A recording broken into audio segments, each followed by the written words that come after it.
in the beginning, there was only one or two who were thinking how to give Prabhupada something instead of just taking from him. Because I had asked Prabhupada, I said, Swamiji, we're here with you, and what are we supposed to do? We come here, we take Krishna Prasadam, then we all go away. But what are we supposed to do for you? What are we here for? I want something definite.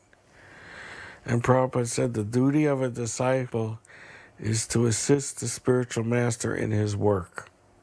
That's all he said. So then I thought, work? Later on I pondered on this subject, work. And I said, Prabhupada doesn't work. What does he do? He doesn't have a job. He's a religious teacher. So then it occurred to me, there's one thing he does do every day, and that's translate books. And he's using this typewriter. Prabhupada wasn't a typist. He used just his index fingers. That's how he was typing his books. So I was walking one day, because there was 4 or 5 head shops that would carry back to Godhead. And I would always stop in the shops to see if they're selling. So on my way, I passed this Grundig shop. And something in the window caught my eye. It was like a miniature tape recorder. And it said dictaphone. I said, what the hell is a dictaphone? So I went inside. And I went up to the man. I said, what's this dictaphone? He says, well, it's used by lawyers and doctors to keep notes. I go, oh, yeah?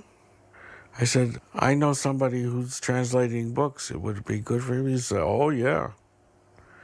So he showed me how to use it. And I said, I'm going to buy this for Prabhupada.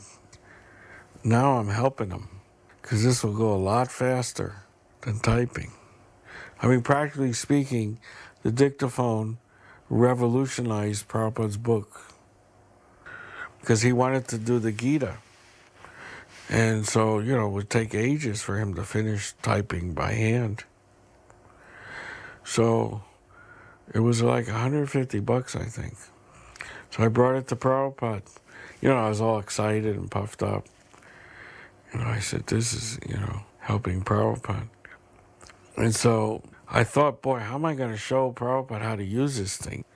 He's from the village, Vrindavan. They don't know what a dictaphone is. So I brought up to Prabhupada's room and I showed it to him. And, I showed him the mic, and he looked at it. I said, Prabhupada, there's an instruction book here how to use it. I'll go through it with you.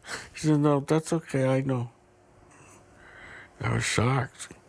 And sure enough, Prabhupada knew. He pressed the right buttons. He was testing it.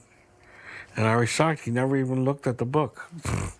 It took me an hour with the guy. He had to show me everything. And here I'm showing it to someone from the village. And he didn't have to look at the book. And then I realized that this person, he's not human. How does he know how to work this thing? He never had one. Prabhupada was very easy with electronics. He wasn't at all intimidated. And then boom, Prabhupada started doing the tapes. It was great. But then we had the other problem. The tapes were building up. And the tapes were expensive.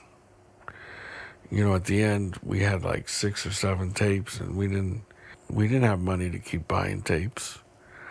For some reason, nobody knew how to type properly, because you have to have coordination.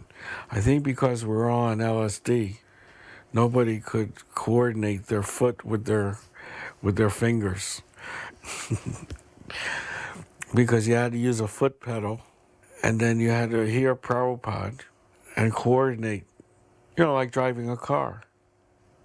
And nobody could do it. So all of a sudden this Neil shows up. And he's from Antioch College. He has to do a summer course, 3-month course, joining a religious organization and writing about his experience. That was his paper. So he thought, hey, I'll join you guys. He said, I'm going to do it. I said, fine. So immediately asked him, do you know how to type? We just thought we'd ask. He goes, yeah, I can type. I said, do you know how to use a dictaphone? Oh, yeah, that's easy. And right away, the guy started typing 60 words a minute. And we used to watch his foot, man. The foot was going a mile a minute. He knew how to go back and go forward like in a second if he didn't understand anything. I mean, we go, wow. We looked at each other. This is mystical. Because this is the person we needed. And all of a sudden he shows up knocking at the door. I mean, you don't know. The devotees then had an inner communication with each other. When things like this happen, we look at each other and go, wow, this is mystical. And then we understood that Krishna provides. That was the famous word.